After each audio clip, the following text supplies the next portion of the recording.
Hey, welcome back to Newbies to Movies. I'm Justin, and this week we have on a special guest, a longtime listener of the show, my mom. Hello, everybody. Excited to be here. So, yeah, just just to start, tell me what's your favorite genre of movies? What's your favorite movies to watch? Yeah, just what do you like watching?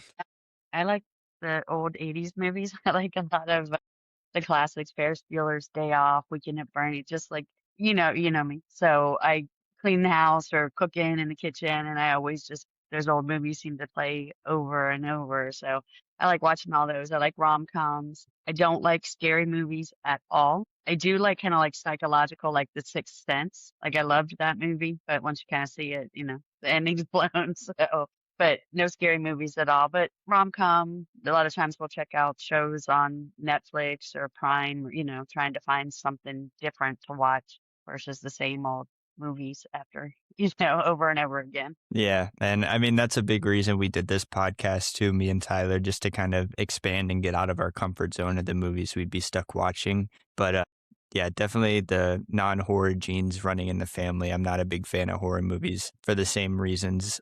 But yeah, this week we'll be diving into Anne Hathaway as an actor, specifically in her roles with Rachel Getting Married and The Devil Wears Prada.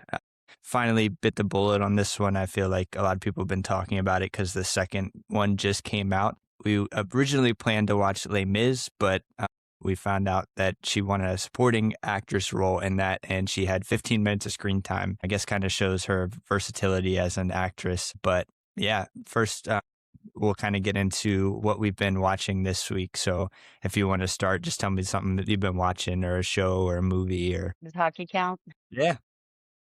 Been watching lots of hockey, big hockey fan, so just watching the playoffs and ready for the Stanley Cup finals. And then we just started, I can't even really talk about it too much, a series on Prime called Off Campus Mm. about a hockey player. And Madison was telling us that it's based on one of her favorite author's books, but she hasn't heard great reviews on the show. But like I said, we've only watched maybe an episode and a half, so it's kind of early to say. First episode I thought was fine, nothing too bad, but we will wait and see Yeah, if I'm wasting my time.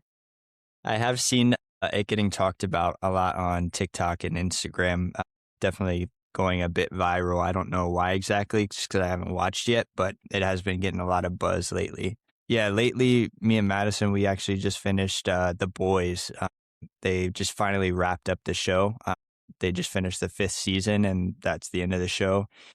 Very dark show. I think I've told you about it. It's kind of like how superheroes would actually be, right, in the real world, not like in Marvel or DC where they're actually heroes.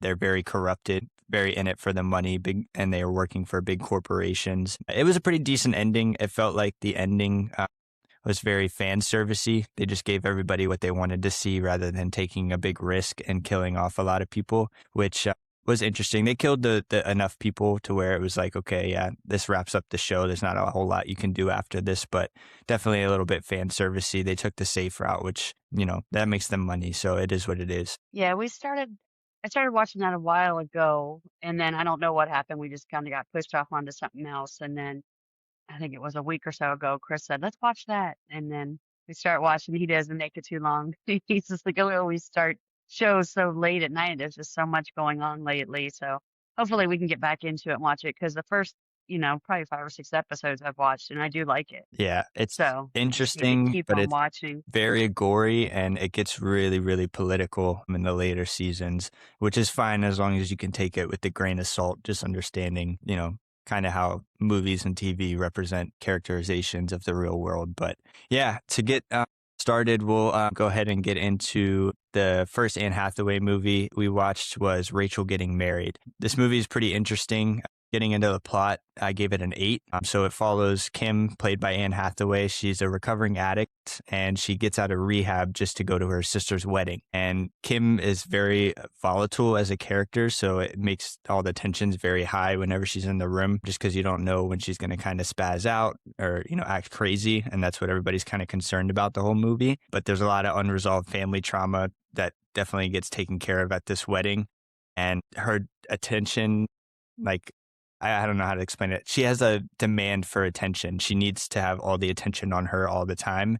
And it really, unravels kind of this joyous weekend that it's supposed to be for her sister. But yeah, overall, I gave it an 8. I thought it was a pretty good plot. I I don't know if I agree with you there where you feel like she has to have all the attention all the time because sometimes I felt like she didn't want it, especially from her dad, because Hmm. it was every time she came by, her dad's like, "What do you need? Do you need this? Do you need that?" And I thought it was getting to be too much for her. Like I think dad was just worried about her having another episode or getting back into alcohol or drugs or her addiction, and he was so worried about that he didn't want to leave her alone. He was afraid that something would set her off and he wouldn't be right there to stop her or help her.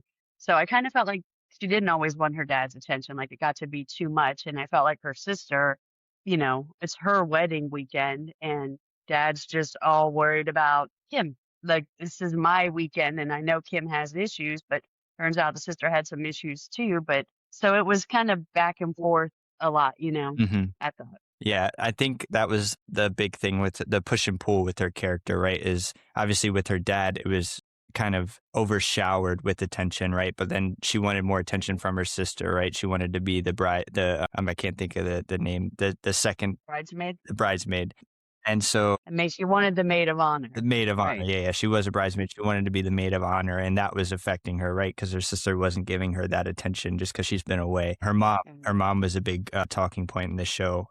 She was trying to get that attention from mom, but mom didn't seem like she wanted to be there for either of them for the wedding. So it was kind of interesting to see that back and forth. I agree with you, though, that she definitely felt overshowered by her dad and making sure that she's okay all the time. Yeah. And I kind of felt like too, like did the sister like she had her friend as the maid of honor and when she threw a fit, she's like, fine, you can do it. But was it just because she's been away or was it because of what happened in the past? Like, Mhm. I guess if it was what happened in the past, she might not have really involved her in the wedding at all because that was a pretty tough thing to deal with. Exactly. Yeah, kind of getting into that with the characters, I gave it a 7. I thought the characters were pretty well done. I think if I had one knock on this, I felt like the relationship with the mom, maybe some scenes got cut out or something. I guess I didn't fully understand that. Obviously, they're in a bit of a love-hate relationship. They love each other, but spoiler alert, Anne Hathaway, when she was younger, she got in a car accident with their little brother when she was drinking and killed the little brother. And so her mom obviously loves her because that is her daughter, but I think she still kind of blames herself for that. She blames herself for letting her go, but she also blames her for, drinking and driving essentially. So the stuff with the mom was a little bit weird to me because she always wanted to be there, but then she would kind of disappear at big moments, right? She wanted to leave the wedding early. That was a whole thing. Kind of what did you think about that whole dynamic between those two? I didn't really understand. It's, Yeah. towards the end of the movie when she talked about it's basically I felt like him was trying to put it the whole when the brother died on her mom. Why would you leave me responsible for him? And they definitely something off with the mom, but I don't know if they just left it open ended for you to figure out. It seemed to me like she was an addict too, and maybe she was just out partying, running around, doing whatever she wanted to do, and just kind of left Kim and Rachel behind and kind of you guys figure it out. So I felt like Kim kind of blamed her mom, Yeah.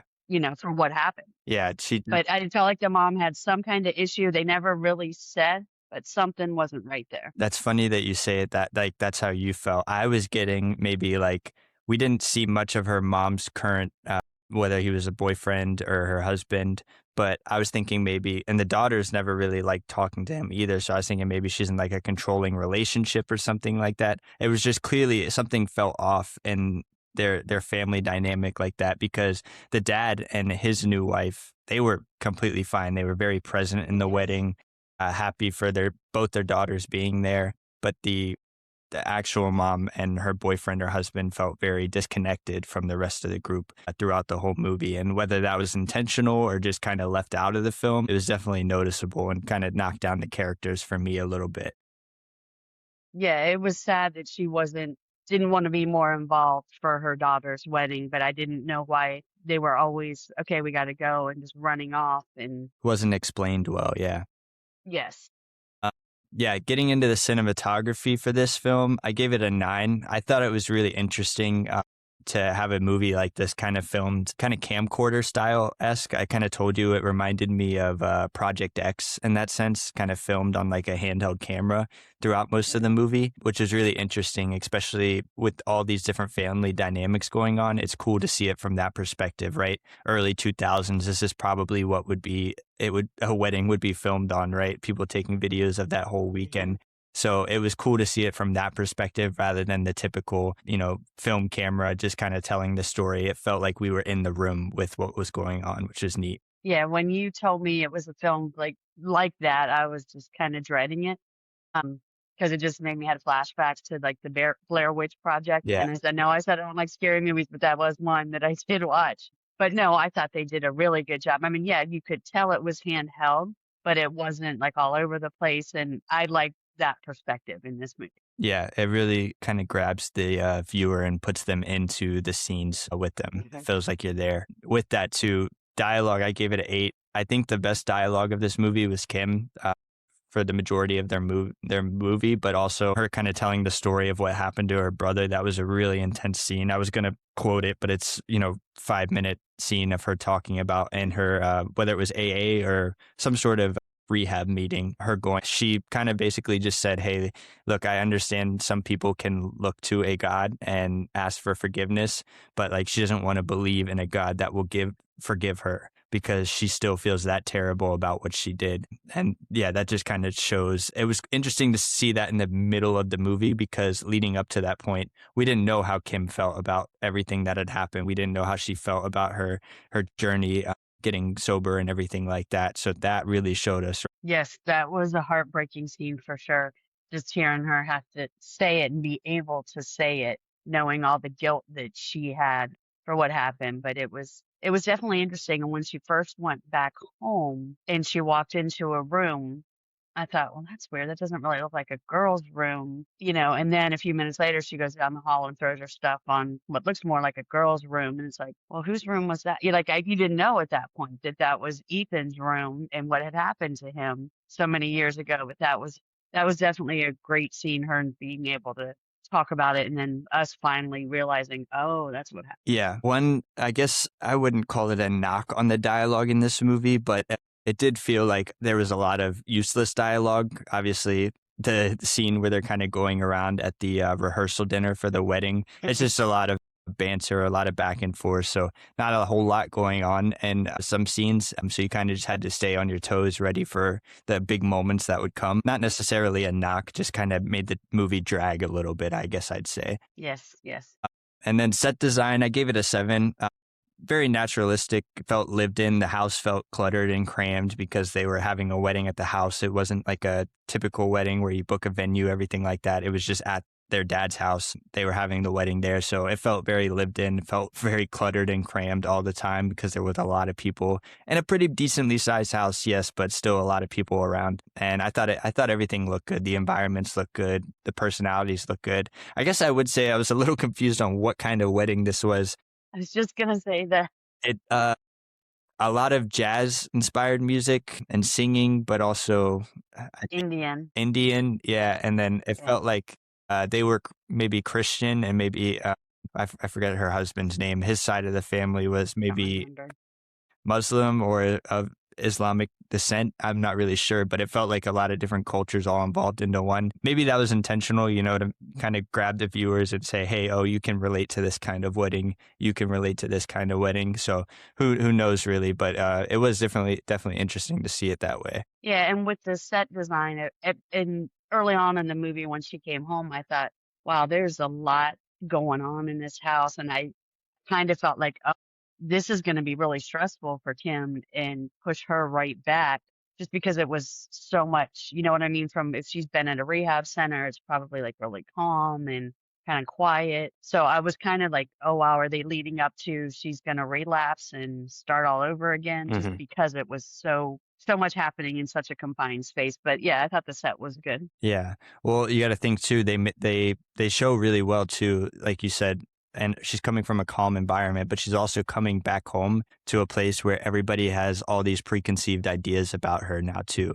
And so her having to deal with that and kind of understanding whatever I say to this person, they already have their mind made up about who I am. So Exactly. that's kind of the tough part. And I think the movie displayed that really well, like how to kind of deal with that and how Kim dealt with it. Yeah, it was kind of tough watching too, because it's exciting that she got to come home, and they never really. I don't know if it was just like a weekend pass, because at the end of the movie she goes back with the lady from the rehab center. So I don't really know, but it's like, oh great, you get to come home and be here for this wedding, but hold on, you're also bringing back these really bad memories. Seeing you probably just brings it all up again. So it was hard, because it's like, we're happy that she's here, but, she also caused her little brother to die and he can't be here. Yeah. So that was tough to watch. Yeah. With that, the acting, I gave it a 7. I thought the acting across the board was pretty good. I think there was an occasional like cringy kind of feeling with a lot of the actors. I mean, I think it was intentional, right? It's a family wedding with very, very different people involved all around. So you're going to have those awkward moments and things like that. But I think Anne Hathaway was the real star here.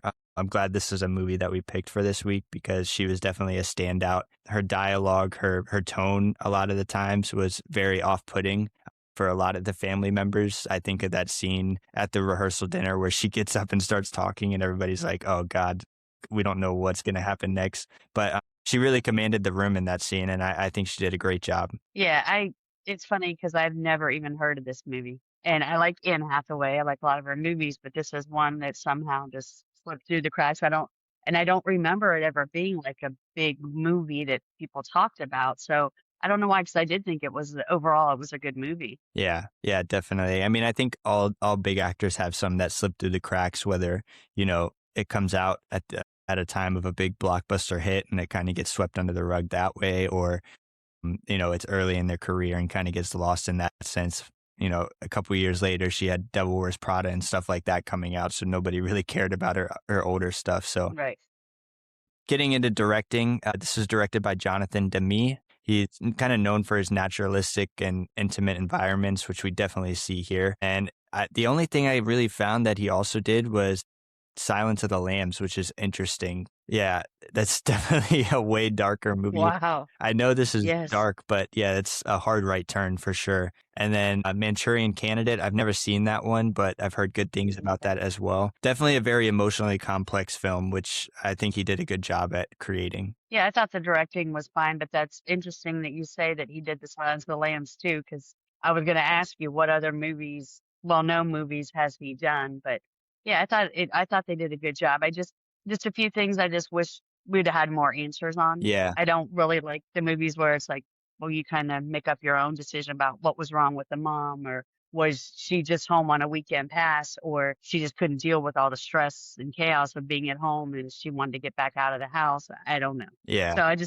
I like clear answers as to, what we're supposed to know or what we're supposed to think, yeah, not yeah. deciding ourselves. Yeah, and I think a lot of the things in this movie, like we kind of talked about already, he kind of left up for the viewer's interpretation, right? So that way every viewer could have their own connection to the film. But yeah, some things like that, specific character developments, you kind of want to know a set in stone answer for why this is going on this way.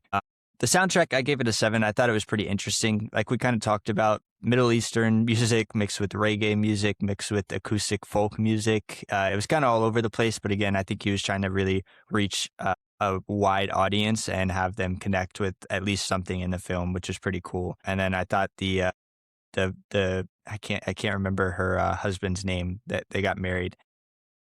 I don't know. He sang Neil Young's Unknown Legend during their wedding vows. That was pretty neat as well. Obviously, he was coming from a music background, which was cool. Yeah, I mean, there wasn't nothing that stood out to me as far as the music goes. The one scene really made me laugh when, they were having a dramatic moment and they're just seemed like they were there all weekend playing music. Somebody was playing some kind of music somewhere and it's like, stop. Yeah. You need to just stop the music now because this is not appropriate.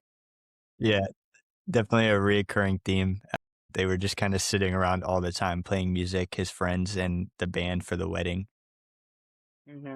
For the theme, I gave it an 8. Obviously, we talked about pretty in depth already, but the profound grief of losing somebody, especially in a family, kind of the struggle for forgiveness for Kim, and then just overall complex family dynamics. And yeah, just the contrast between the celebration and dealing with those messy family dramas, basically. I thought the themes were really well done. They were profound, they were well explained, and everybody kind of hit on those notes really well. One thing I'd like to point out too is Paul, the dad. You could tell anytime the son was brought up, it really, really affected him deeply. So anytime that got brought up, you could tell it just flipped it kind of a switch in his head when he got handed a plate that the young boy made when he was a kid. That was a really tough scene to watch because he went from so happy to instantly just Yep. torn up about it again, which is Yep. rough. Yeah. Yeah, I thought it was a good theme because it was, kind of you first think like the big deal is, her addiction and how she's going to handle it when she comes out. But it turns into, wow, you've got an issue. You've got an issue. It's not just me that has issues. Everybody has issues. And some of them I think were even before Ethan passed away. So just the whole family dynamic, you think everyone from the outside looks in and says, oh, Kim's the one with the issue because she's an addict. But oh, wait a minute, did you guys know about Rachel's issue with her being bulimic and whatever issue the mom had? But it was just, it's not just her having an issue. Everyone's got it. And it's like real life. We all have our own demons that we deal with, and not everybody knows or everybody sees, but they're there. Yeah. And I think that was a big point too, is, not to villainize Kim, but at the beginning we're like, oh, okay, she's a drug addict. But then we start Hmm. realizing like, just because she's the only one, hers isn't necessarily more profound than everybody else's. Hers is just the one that's being spotlighted, which is tough for Kim to deal with as well. Yep. Because everybody knows about that. Everybody, Yeah, knows what happened with Ethan, but no one knows about everyone else's issues. But exactly. he was not afraid to let them know they had issues too, which I like. Yeah. It's like it's not all me here, people. Finally getting into the editing, I thought it was really well done, like we kind of talked about with the handheld camera style cinematography. I think it was put together really well, kind of a documentary style rhythm to it as well. And I've read that they pieced together over 100 hours of digital footage shot over just 33 days. So a pretty fast filmed movie. I imagine, some deep themes going on here, but I imagine basically just sticking everybody in the house for a weekend wedding and then kind of just filming that and saying, hey, let's just get as much footage as we can. You could definitely tell some of those scenes, right? Like the rehearsal dinner, like we talked about, just a lot of banter and a lot of silliness going on. And they can kind of just piece together, I imagine, what a whole weekend would feel like for a wedding. Yeah, I didn't have too many thoughts on the editing. I mean, I thought it all came out well, but that's hearing you say, they did over 100 hours. And so really there was a lot of editing done. Yeah. But I thought in the end that the final product was good. Yeah. They did a good job. Yeah. So overall for this movie, I gave it a 7.5 out of 10 or a 75. I really enjoyed it. Very different kind of movie from what we typically see, especially in these themes. It was very interesting to see how the way this was filmed with on like the documentary style with like a handheld camera. A very neat way to definitely go about making a movie like this. Yep, I gave it a 7.4, so There you go. very close. But yeah, overall, I just thought it was a good movie. The story that it told and the way it unfolded, and I kind of liked that it when she first came home, we didn't know what had happened, Hmm. and it made us wait. So they kind of build up all the characters, and then you start to after you hear what happened, it's kind of like, oh, that's why they said this, or that's why they felt this way. So I enjoyed the movie. Yeah, it was cool because we got to unravel the pieces of the characters while watching the movie rather than just Mhm. trying to come up with preconceived notions about these characters. Yeah, so next getting into Devil Wears Prada, definitely a long time coming. Madison been telling me I need to watch this movie. I need to watch this movie. I enjoyed it a lot more than I thought I would. The plot, I gave it a 7. So it follows Andy Sachs, played by Anne Hathaway. Surprise, surprise. She's an aspiring journalist who just moved to New York City with her boyfriend. She lands a job as an assistant to the ruthless Miranda Priestley, played by Meryl Mhm. Streep. She is the editor-in-chief of Runway magazine. And to survive, Andy kind of transforms her whole lifestyle and sacrifices her own personal life, ultimately realizing she has to choose between, an elite fashion career or her own life, basically. It kind of consumes her. I thought that was interesting. And it developed over the course of the movie. You could see that in her personal relationship with her friends and her boyfriend as well. First she's kind of talking about how she'll never be like her, and then before the end of the movie, she's exactly like her, and she realizes that and has to stop herself as well. I know you said you've seen this movie a long time ago, so what did you think of the plot? It's been a while since I've seen it, but it's one of those movies that I've seen several times Yeah. because it seems like it's always on TV, and I just like, oh, that's a good movie because I don't really have to sit down and pay attention because I already know what's going to happen. But yeah, I thought she really wanted to be this great journalist. And okay, if I have to start at this fashion magazine, which I could care less about, to get my foot in the door, that's what I'm going to do. But she just wanted to, build herself up. And she, like you said, she slowly became one of them, which tore some of her personal relationships apart. But I thought she did a great job. And I do like this movie, and I have not got the chance to go see The Devil Wears Prada 2, but definitely can't wait to see that and where they go from here. Yeah. Yeah, it would definitely be interesting to see that knowing at the end of this movie she walks away from it. So how do you kind of go back onto that? I think when we had Miss Laura on a couple of weeks ago, she brought that up. Like, where do you go from here? There's another whole nother movie, but how does she get back into Runway? Because she completely shut herself off from this. So we'll see where they go. But how does she get back with Miranda? Yeah, Because just the fact that she was able to walk away from all of that because she saw what it was doing to her life, even though she had made it and she was doing really well. It's like it's not worth it. So how are they going to get her back with Miranda when she saw what it did to her and it wasn't who she wanted to be? exactly. With the characters, I gave it a 7.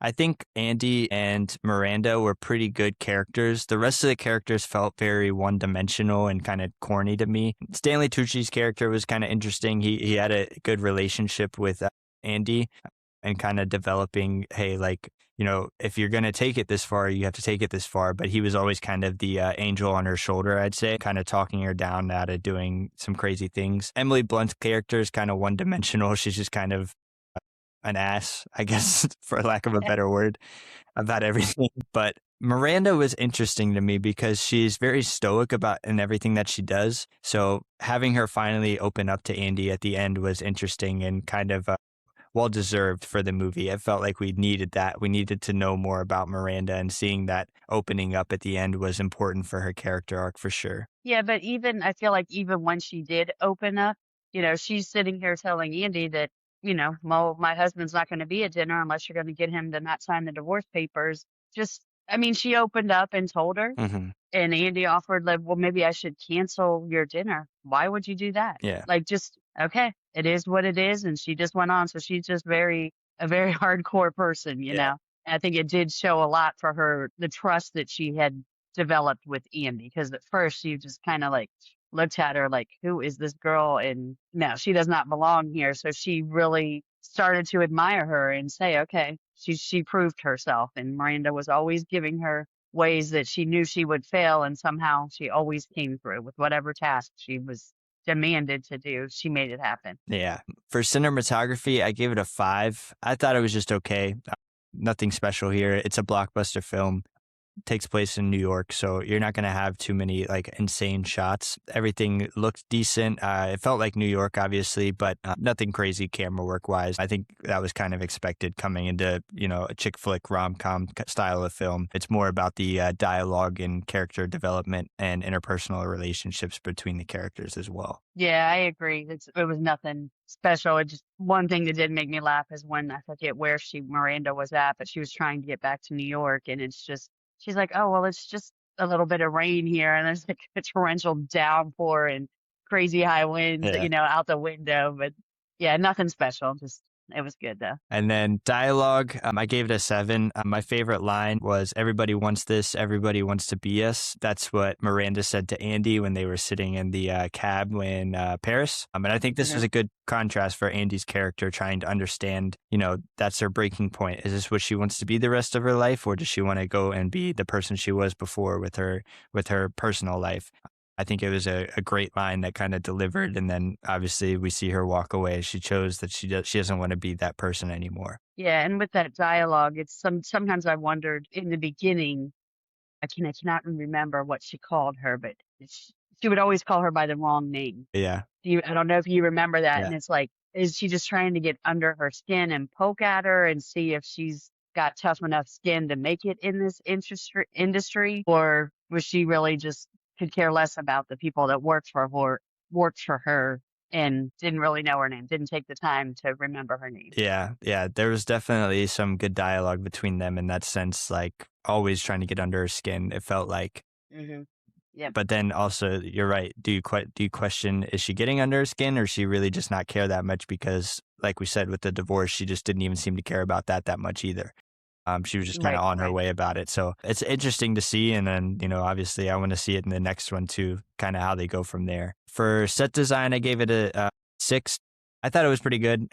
Kind of reflects the office itself, kind of reflects just kind of the cutthroat, hyper controlled environment. Everybody's always running around, very stressed out, avoiding Miranda all the time. And it was just very intimidating to be there. And then obviously the contrast with New York right against that same way, right? You can describe New York the same way, very cutthroat, very hyper controlled, very fast paced. So it was interesting to see that when they're running through the streets, when she says, I need you to go pick up these 25 belts from this place. And then she's running through the streets to try to get it. And then they're calling, oh, we need this too. She's turning around, going the other way. I thought it was pretty well done with the set design. Yeah, I thought it was too, and it was like a aha moment when Emily, not really an aha moment, but when she's out, just how frantic she is running around to please Miranda. She ends up getting hit by a car and ends up hospitalized and losing her big chance to go to Paris. So it's all the hustle and bustle that you would expect out of New York City in a fashion magazine. I think they nailed it. I think they did a good job. Yeah. For acting, I gave it a 7. I thought it was pretty good. Obviously, Miranda with Meryl Streep and Anne Hathaway standing out, the two main actors in this role. Obviously, you had Emily Blunt in the background. I don't think she had been in much before this movie came out. So that's why I think she was kind of a supporting character. Right now, we see her and we're like, oh, why is she playing like the side role in this? She could easily be playing Andy's character too if she wanted to. But I don't think she had done much before this. And then obviously Stanley Tucci is another huge name in this movie. And as far as I know, all of them are returning in the second one as well. But I think they all did pretty good. Yeah, I thought they did a good job of developing the characters and showing the different personalities that they all have and different goals that I think they all have, because I know they're all there, seem to be all there to please Miranda, but deep down they all have their own personal kind of goals. Like Emily's big thing was going to Paris. I want to get to Paris. And Andy just wanted to become a better writer and not fall into that trap, but she fell right in. But she, stopped herself at the end and realized this is not what I want. This is not who I am. Yeah. Yeah. I just looked it up. It seems like that was her like big breakout role, Emily Blunt. So it makes a lot of sense as to why she was kind of a supporting actor. I mean, I imagine now you're making the second one, you have to spend a lot of money to get all of them back because huge names. Hmm. So directing, I give it a 6, David Frankel. Initially, I read he was hesitant about the script. He pitched a creative revisioning that kind of framed Miranda as being brilliant and excellent driven rather than kind of the one-dimensional villain, which I think they kind of took a little bit of both, right? She is very smart. We can tell she's very smart and how successful she is, but also she is kind of a villain to everybody in her office, and even people on the outside see it that way too. So that ultimately convinced the studio and cast to kind of go from there. But I think it was okay. I mean, I don't think he's done much else anyway. Let me see here. Yeah, looks like Devil Wears Prada, The Big Year, One Chance, Miami Rhapsody. Nothing else really going on here, honestly, but I think he did a fine job. Obviously, it's kind of a blockbuster hit. Nothing too crazy on the back end, but a comedic movie, a fun movie to go see. Yeah, I've not heard of any of those other ones, but I thought the directing was good. Overall, I did enjoy this movie. Like I said, I wouldn't keep putting it back on the TV if I didn't. So I thought they did a good job. And then soundtrack, I gave it an 8. I thought it was really great. Popular songs by U2, Madonna, and yeah, many others. But I think they used music really well in scenes to kind of progress on plot points, which is always a key thing for me. So I thought it was pretty well done. Yeah, I did like the music in the movie. Also, one of the other, not really a song, but I just thought a sound effect of the movie. It's like whenever Miranda called and Emily's phone would ring, it was just like Miranda's personality. Yeah. Like it was just loud and bold and demanding. Hmm. And it was just funny. I know that's not part of the soundtrack, but it just made me think of that. It just was like her personality. That ringtone was just Miranda's personality, it seemed like. No, yeah, that's definitely a great way to put it. And, you'll see directors kind of do that with people for sound effects, but also, yeah, soundtracks as well. I like when movies repeat soundtrack songs throughout the film. When certain characters come on, I think that's important. It kind of ingrains that the character development deeper into the viewer's head. When you hear that loud, obnoxious ringtone, you feel like even more about a certain way about that character. For theme, I gave it a 7. I think I was kind of thinking that this would just kind of be a popcorn movie, not a whole lot going on coming into it. But once I got into it, I was like, okay, there's actually good themes being developed here. Conflict between kind of personal integrity and personal relationships and the sacrifices we make to reach our career goals. Everybody goes through this, exploring how much you want to work versus how much you want to work just to be able to spend time with your family and friends on your time off, when clearly for Andy, this became her life. It also kind of explores the search for self-identity within a very cutthroat environment. Just being in that toxic workplace all the time, it really takes away who you are as a person and just makes you a number like everybody else. I thought that was really interesting to see here. Yeah, I like the theme and, trying to see Andy make it and Miranda just giving her impossible tasks. Hmm.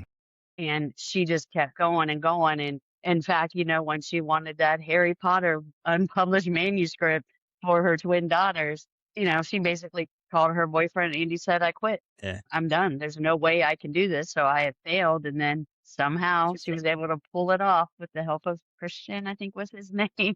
But yeah, it was just, it just showed her that, yeah, I can get to where I want to be, but this isn't the way I should get there. This isn't the person that I should be. Hmm. Yeah. I was expecting, when I say like a popcorn movie, just not a whole lot going on, just here for the comedy and jokes, but it is actually a really good story, a really well thought out themes here. And then for editing, I gave it a 6. I think the editing was just fine. I think the cuts were okay. A lot of the sequences were pretty good. I like, the fast sequences, especially how we kind of speed jumped from the beginning of her job to about 6 months in. Just her every day walking in, throwing the jacket on Andy's desk. That's a great way to use passage of time, understanding that Andy's getting better at her job, Miranda's getting more stressed out and angry, and we don't have to sit through 30 minutes of development for that. We just kind of, the viewer can take that in and understand that. I think that was really good, because if you don't do that, then the movie ends up really dragging, which was good. I like seeing stuff like that. Yeah, I thought the editing was fine. When I watch movies, I don't really think about all that stuff that goes on in the background, but the end result was definitely, they did a good job. Yeah, yeah. So overall score for this movie, I gave it a 6.6 or a 66 out of 10. Might seem lower than a lot of people, but it was a lot higher than I was expecting to give this movie. I thoroughly enjoyed it. I thought it was a fine movie. I don't know that I'll go back and rewatch it. Again, it's just also not made for me. It's not made for a college-age white dude. But yeah, I get why people like this movie. I get why they see so much in it, and I'll definitely go see the second one as well. Yeah, I gave it an 8 because like I said, it's a movie I enjoy and I can put it on at any time and come in at any point in the movie, and it still always pulls me in for some reason. And like I said, we'll have to see. I'll have to go with you to watch the second movie. Yeah, yeah. The Devil Wears Prada too. I'll drag you kicking and screaming. So getting into next, we didn't want to rank Anne Hathaway's films just because I haven't seen enough of them to fully say I could rank all of them. She has some other really big ones that I haven't got around to watching yet. But what we wanted to do this week was do a chick flick draft. Kind of make it easy on you since you haven't, been on the show or done anything like this before. I felt like this was a pretty broad category that we could, dive into a bunch of different movies for. So what we'll do, just to explain it for anybody who hasn't seen before, but also explain it to my mom, I'll spin a random name generator. So we'll decide who goes first, who goes second, and it'll be snake style, right? So if I get the first pick, then you'll get 2 more picks, and then I'll go that way. So the categories are going to be box office over 100 million, rom-coms, iconic actress. So, in this category, you'll pick the actress, and then also if you want to pick one of the movies that she's from that you'd say like, is one of her iconic ones.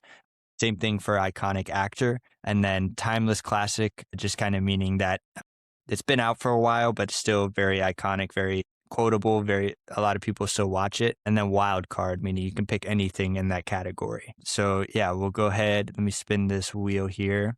And then also, Mom, you don't have to pick it in any certain order. So you can kind of just do Okay. it however you want to do. If you feel like one category might be weaker than another, then you can just pick that one there.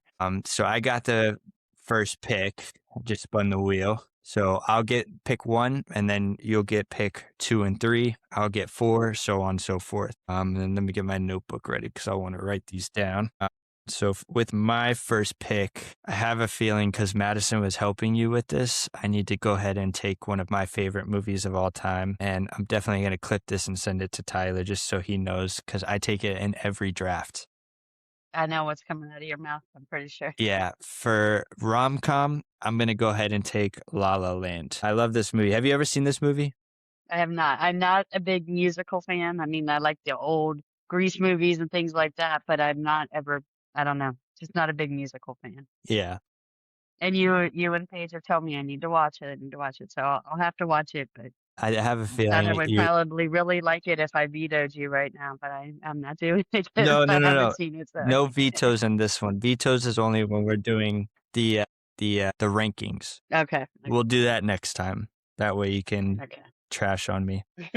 So yeah, I think you'd really like this movie. I know I'm not a fan of musicals that much either, but this movie is just very different in that sense. I think it's really well done. And obviously, yeah, Paige has told you a lot about it too. It's both one of our favorite movies of all time. So, and then now you can pick from whichever category you want to. And that was rom-com Yep. that you did? Okay. I'm going to go with iconic actor Mhm.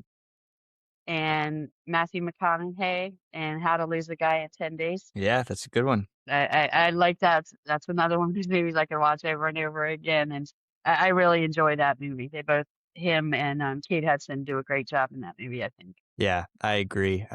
Obviously, I don't know how much you know about his career, but he was in a lot of these rom-coms, chick flicks early in his career. And he kind of told his agent, like, I'm done doing this. I want to get into a lot more serious roles. And that's just what I want to do. So he kind of talks about how Hollywood just kept throwing bags of money at him to try to get him to keep doing the rom-coms. And he just kept saying no. He's like, I would have been set up for life, but it's not what I enjoyed doing. It's not what I wanted to do. And then Okay. obviously, he ended up getting stuff like Interstellar and Dallas Buyers Club. And really took off from there as a really serious actor in Hollywood, which is awesome and cool that he was able to put his foot down like that. Yeah, and I enjoy him. And I think you probably heard your dad say before how he got his start Yeah. in Gene commercials. Yeah, he seems like a genuine person. Anytime you see any kind of interview with anything with him, he seems like a good, down to earth person, and that makes me like him even more instead of some of these arrogant actors that are out there. It's just Me makes and you kind of cringe. me and Tyler always laugh about he is really big fan of University of Texas football, and the Texas football head coach just lets him stand on the sideline every week. Every Saturday, he's just there in his leather jacket yelling at the players like he's a coach on the team. Yeah, like he's somebody. Okay, I think the next one I'm gonna do is a timeless classic, and I am really torn here because I got two movies. I'm gonna go with Pretty Woman. Yeah, that's a good one. My other one there, should I say? The one that I was struggling with? Save it, and Okay.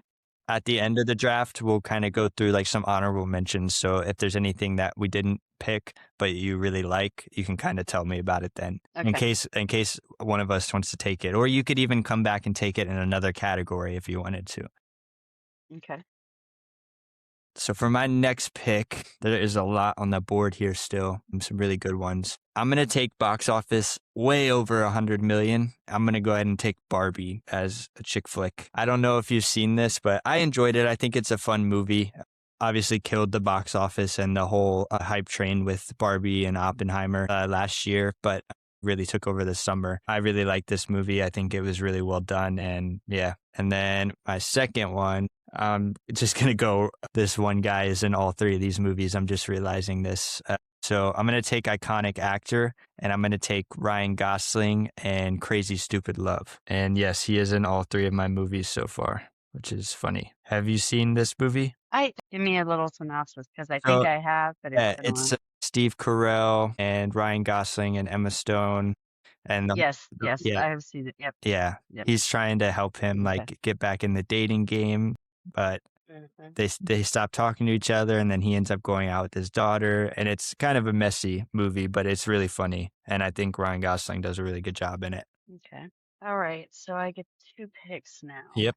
I am going to go with box office over 100 million. Yep. Flick The Breakup. The Breakup. Have you seen that with Jennifer Aniston and Vince Vaughn? I don't think I have. I think I've seen clips of Okay. it though.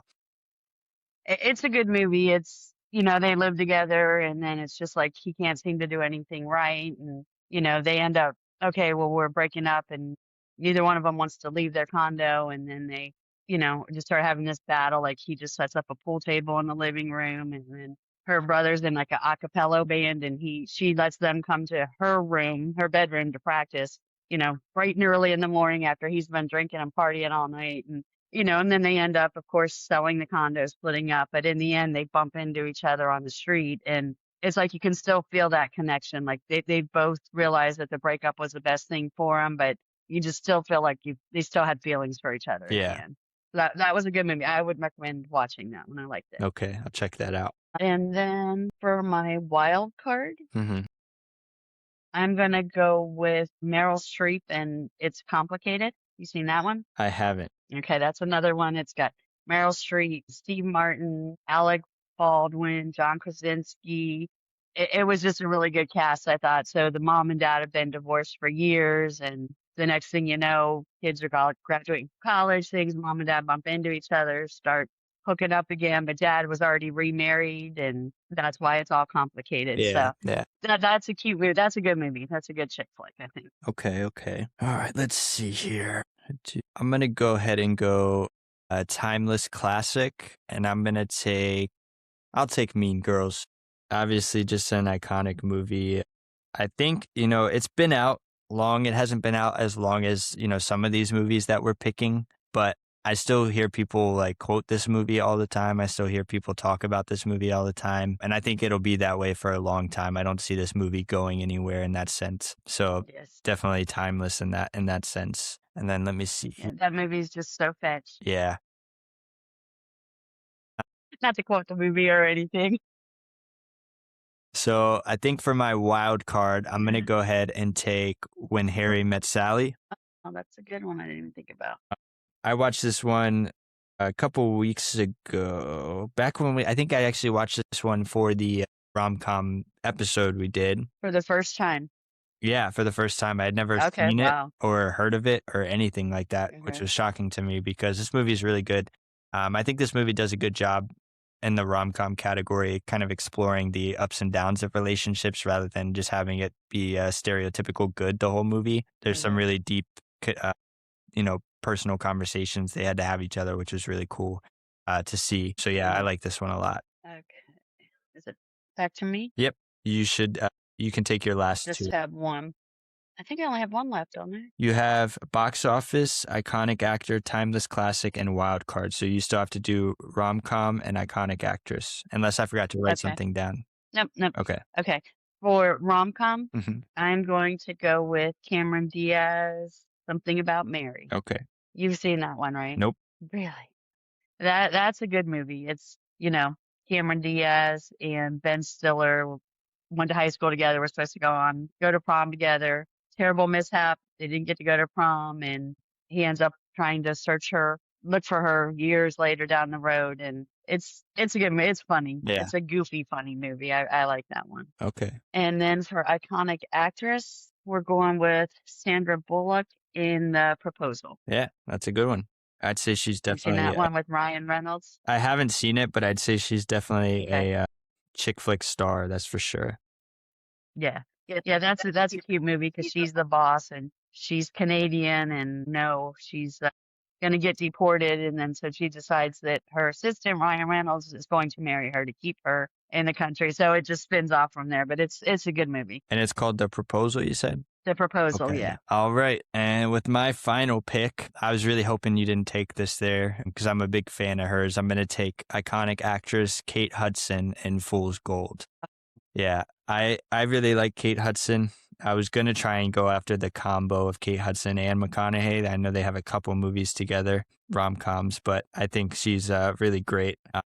That movie, I know it's kind of corny. A lot of people aren't that big of a fan of it, but I can't take How to Lose a Guy in 10 Days because you already took that one, so I'll just take it for Fool's Gold. Yeah, I don't think it's a corny movie. I like that's another fun movie that, all these chick flicks and rom-coms, it's kind of movies that I just really enjoy. I thought that was a cute movie.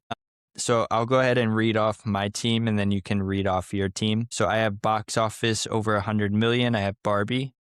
For rom-com, I have La La Land. For iconic actress, I have Kate Hudson in Fool's Gold. For iconic actor, I have Ryan Gosling in Crazy Stupid Love. For timeless classic, I have Mean Girls. And for wild card, I have When Harry Met Sally. Okay, I think I went for box office over 100 million. I went with The Breakup. For rom-com, Something About Mary. Iconic actress was Sandra Bullock in The Proposal. Iconic actor Matthew McConaughey, How to Lose a Guy in 10 Days. Timeless classic, Pretty Woman, and wild card, It's Complicated. Cool. So what was the one you were saving? Did you end up taking it somewhere else? No, Ghost for a timeless classic. Okay, I haven't seen that one. You never seen Ghost with Demi Moore and oh wow, I just completely forgot his name. Patrick Swayze. Yeah, okay. Oh yeah, and that's finance. That would be you might enjoy that movie. They're like in finance and people embezzling, stealing money, and it's a really good love story. Yeah. I think that was 80 something. I can't even remember when that movie came out, but it was good. Did you have any other honorable mentions that you didn't pick, nobody picked, you were kind of shocked by? What Women Want. Have you ever seen that one? And who was in that movie? I'm gonna have to look that up. I can't remember. Hitch. Have you seen Hitch? Yeah, I've seen Hitch. I think that you showed me that I was on thinking the about that one, and I can't believe I can't try to look up the actor's name. Some other big ones that we didn't pick, obviously Devil Wears Prada, which we did this week. Mamma Mia, I'd consider a chick flick. Let's see what else. The Notebook is a huge one that we didn't take. Mm-hmm.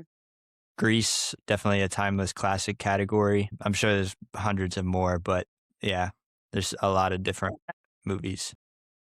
Yeah, it was Mel Gibson. Okay. I couldn't think of.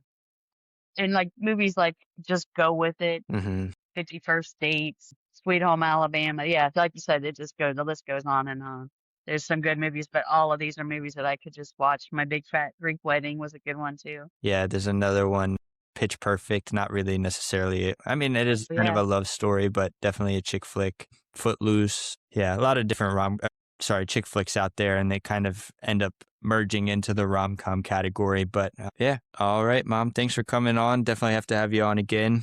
Thanks for listening to all of our episodes too. We really appreciate it. I know you always come home, tell me about the ones you listen to, the ones you're getting to next. So we appreciate it. No problem. And thanks for having me and giving me like a deeper appreciation for movies. A lot of times I just kind of sit and watch them and I don't think about all these categories and different things. So to try to really dive into the movies a little more, I just watch them and be like, oh, that's funny. Oh, that's cute. So this is giving me, when I watch movies, it's with more intent now to kind of think about all these different things. So thank you guys for the podcast. I enjoy it. Yeah. All right, guys. We'll see you next week. Bye-bye. Bye.